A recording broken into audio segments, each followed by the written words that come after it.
যুক্তরাষ্ট্রের বুকে কাঁপন ধরিয়ে দিয়ে এবার ফুটবল বিশ্বের অন্যতম পরাশক্তি বেলজিয়ামের মুখোমুখি হচ্ছে ইরান।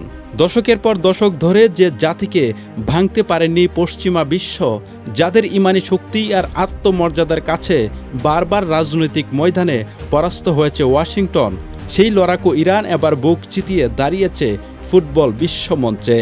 মার্কিন মাটিতে দাঁড়িয়েই ওয়াশিংটনের চোখে চোখ রেখে গ্রুপ পর্বের প্রথম ম্যাচে নিউজিল্যান্ডকে রুখে দিয়েছে তারা।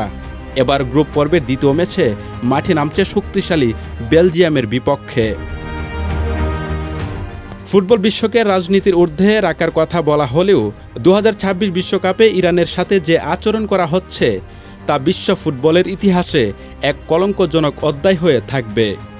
এবারের বিশ্বকাপে যুক্তরাষ্ট্র অন্যতম স্বাগতিক দেশ হওয়ায় ইরানকে মানসিকভাবে বিপর্যস্ত করার এক জঘন্য ব্লুপ্রিন্ট সাজিয়েছে ওয়াশিংটন।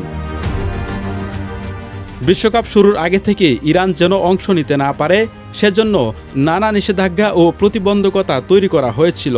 গুজব ছড়ানো হয়েছিল ইরান নাকি এবারের বিশ্বকাপ থেকে নাম প্রত্যাহার করে নেবে, কিন্তু ফিফার পক্ষ থেকে যতবারই জানতে চাওয়া হয়েছে প্রতিবারই লড়াকু ইরান স্পষ্ট জবাব দিয়েছে, আমরা মাঠে নামতে পুরোপুরি প্রস্তুত।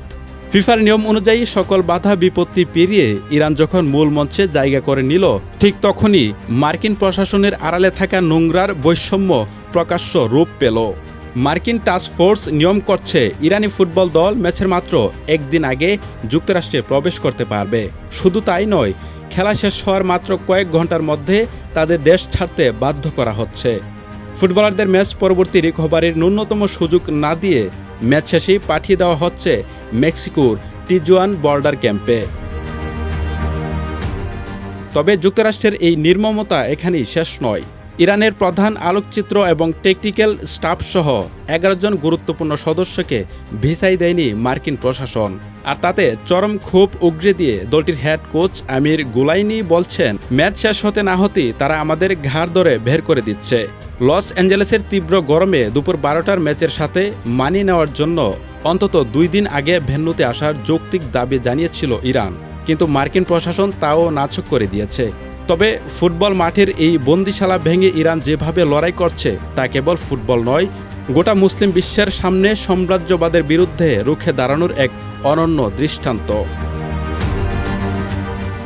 নিউজিল্যান্ডের বিপক্ষে প্রথম ম্যাচে যখন মার্কিন গ্যালারির প্রতিকূল পরিবেশ ইরানকে চেপে ধরেছিল, তখনও তারা মাঠের পারফরম্যান্সে জবাব দিয়েছে। 2-2বার পিছিয়ে পরেও বুক চিতিয়ে লড়াই করে রামিন রাজা ইয়ান এবং মুহাম্মদ মুহিব্বির চমৎকার গোলে 2-2 ব্যবধানে ম্যাচটি ড্র করে তারা। পশ্চিমাদের চোখে চোখ রেখে লড়াইয়ের এই দৃশ্য সেদিনই প্রমাণ করে দিয়েছে ইরানিরা মরতে জানে কিন্তু হার মানতে জানে না। রাজনৈতিক ময়দানের মতো ফুটবল মাঠেও আমেরিকার শত বাধা পেরিয়ে তাদেরই মাটিতে দাপট দেখাচ্ছে ইরান, বুঝিয়ে দিচ্ছে প্রতিকূল পরিস্থিতি তাদের দমাতে পারে না। এদিকে এই গ্রুপের অন্য ম্যাচে পরাশক্তি বেলজিয়ামকে 1-1 গোলে রুখে দিয়েছে মুসলিম বিশ্বের আরেক প্রতিনিধি মিশর। ফলে গ্রুপ জি এর সমীকরণ এখন ফুটন্ত কড়াইয়ের মতো উত্তপ্ত। 4টি দলেরই সংগ্রহ এখন সমান 1 পয়েন্ট। তাই বেলজিয়ামের বিপক্ষে এই দ্বিতীয় ম্যাচটি ইরানের জন্য কেবল নকআউটের টিকিট কাটার লড়াই নয়, বরং মাঠের জবাবে নিজেদের শ্রেষ্ঠত্ব প্রমাণের মক্ষম সুযোগ। তাই কোটি কোটি ফুটবল প্রেমীর সশ্রদ্ধ দৃষ্টি এখন মাঠের এই ইরানি যোদ্ধাদের উপর। এখন দেখার বিষয়, ফুটবল মাঠে সব বৈষম্যের জবাব দিয়ে ইরান কতটা উজ্জ্বল হয়ে উঠতে পারে। আজ রাত 1টায় যুক্তরাষ্ট্রের স্টামফোর্ড ব্রিজের লস অ্যাঞ্জেলেস ভেন্যুতে বেলজিয়ামের মুখোমুখি হবে ইরান।